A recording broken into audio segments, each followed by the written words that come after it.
Hello everyone, स्वागत है आपका स्काई कार चैनल में। आज की इस वीडियो में मैं बात करूंगी कि अगर आपको पोर्चुगीज़ नेशनैलिटी अप्लाई करनी है तो कौन से डॉक्यूमेंट्स की आपको नीड होती है। सबसे पहले मैं बता दूं, मैं पुनीत हूं और मैं पुर्तगाल में रहती हूं और मैं बहुत सारी इन्फॉर्मेटिव और इंटरेस्टिंग वीडियोस बनाती रहती हूं, तो इसलिए आप मेरे चैनल को सब्सक्राइब ज़रूर कर दें। पोर्चुगीज़ नेशनैलिटी अप्लाई करने के लिए आपको 5 इयर्स का टाइम चाहिए होता है। अगर आप पुर्तगाल में 5 इयर्स तक रहे हैं तब आप पोर्चुगीज़ नेशनैलिटी अप्लाई कर सकते हैं। अगर आप नॉर्मली अप्लाई कर रहे हैं देन रीसेंट लॉ के अकॉर्डिंग जिस दिन आपने Portuguese nationality Portuguese residency apply की थी उस दिन से आप अपने 5 इयर्स काउंट कर सकते हैं।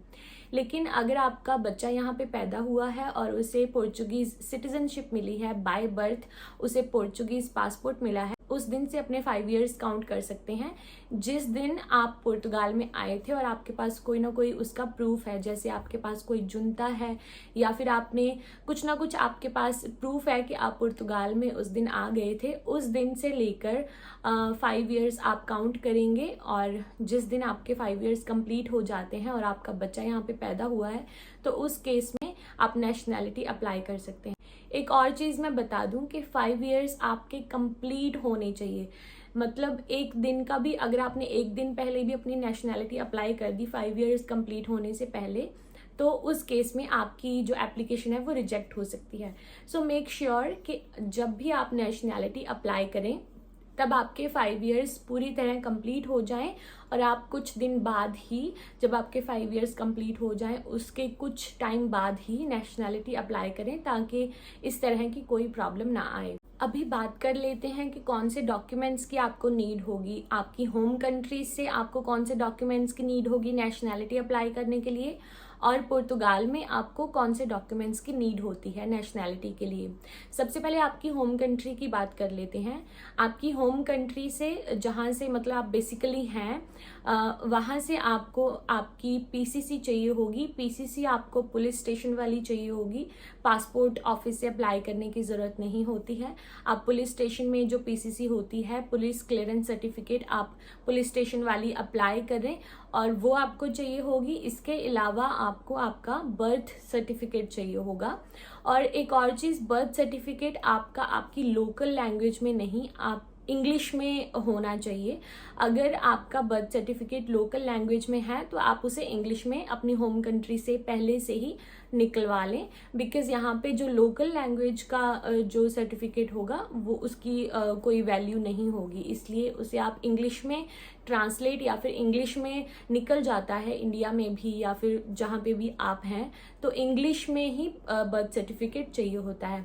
इसके अलावा जब आपके पास आपकी पीसीसी है और आपका बर्थ सर्टिफिकेट है, उन दोनों को आपको अपनी जो भी आपकी होम कंट्री है वहाँ से, जो भी आपका डिपार्टमेंट है जहाँ से फॉरेन डॉक्यूमेंट्स अप्रूव होते हैं, जैसे इंडिया में मिनिस्ट्री ऑफ एक्सटर्नल अफेयर्स, मतलब जिसे पटियाला हाउस बोलते हैं, वहाँ से स्टैंप लगती है। तो इसी तरह जो भी आपकी कंट्री में कोई डिपार्टमेंट जो डॉक्यूमेंट्स को स्टैंप लगाता है ताकि वो फॉरेन में कहीं पे भी बाहर अप्रूव हो सके, वहाँ से उनकी स्टैंप चाहिए होती है। तो इंडिया में आपको आपकी पीसीसी और आपका जो बर्थ सर्टिफिकेट है उन दोनों के ऊपर आपकी पटियाला हाउस की स्टैंप चाहिए होती है, और ये दोनों डॉक्यूमेंट्स ही चाहिए होते हैं इंडिया से। जब आपके डॉक्यूमेंट्स यहाँ पे आ जाएं उसके बाद पोर्चुगीज़ डॉक्यूमेंट्स आपको कौन कौन से चाहिए होते हैं।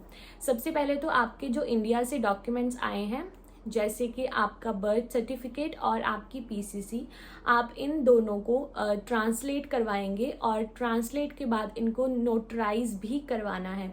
तो ये दोनों डॉक्यूमेंट जो इंडिया से आए हैं इनको आप ट्रांसलेट करवाएं। ट्रांसलेट मतलब पोर्चुगीज़ लैंग्वेज में आपको ट्रांसलेट करवाना है और उसके बाद उनको नोटराइज करवाना है। इसके अलावा यहाँ पे पुर्तगाल में आपको एक फॉर्म चाहिए होगा, जो नेशनैलिटी अप्लाई करने के लिए फॉर्म होता है, वो आपको फिल करना है और उसे भी नोटराइज करवाना है।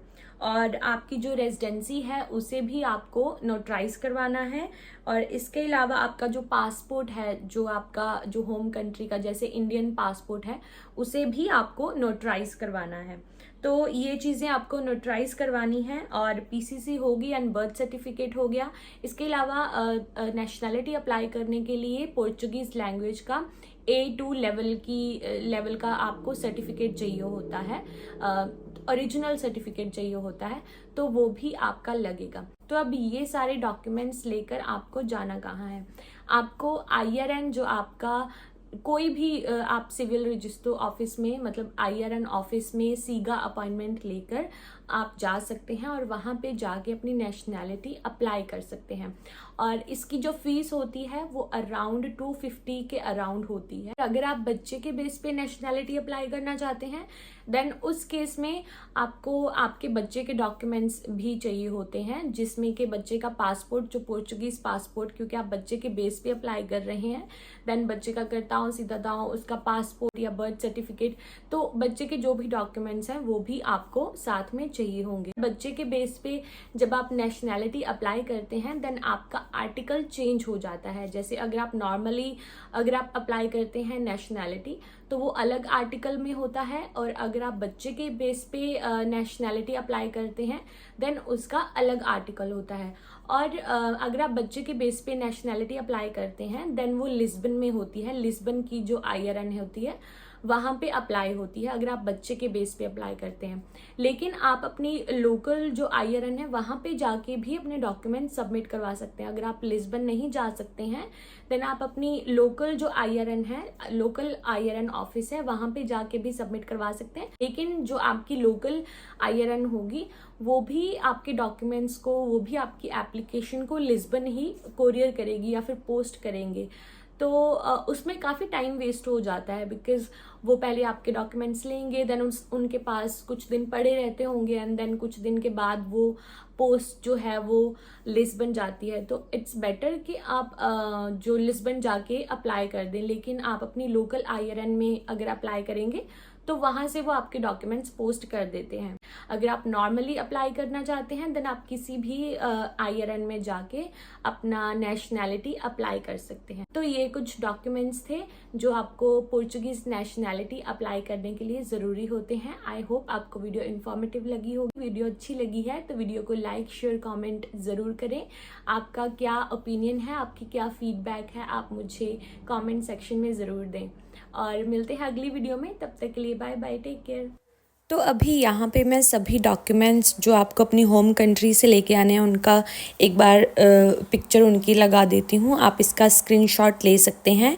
साथ ही साथ जो डॉक्यूमेंट्स आपको अपनी अपॉइंटमेंट के दिन सभी टोटल डॉक्यूमेंट्स लेकर जाने हैं उनकी भी मैं यहाँ पे पिक्चर लगा रही हूँ। आप दोनों का स्क्रीनशॉट ले लें ताकि आपको ईजी रहे इन डॉक्यूमेंट्स को कलेक्ट करना।